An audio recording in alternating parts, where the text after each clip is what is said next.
front of me is Emporia SMART Mark Point 5, and today I would like to show you how you can set up Face Unlock.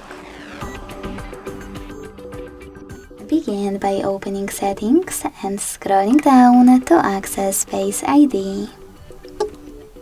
Then enter your current login method and hit Next at the bottom right corner. Now remember to keep your face in frame and follow all of the instructions from your screen. When you're ready, manage all of those options however you wish to. And then go back. When I switch off my screen now and switch it back on, I can see that Face Unlock is working properly. Thanks so much for watching. If you enjoyed this video, leave a like, comment and subscribe. Bye!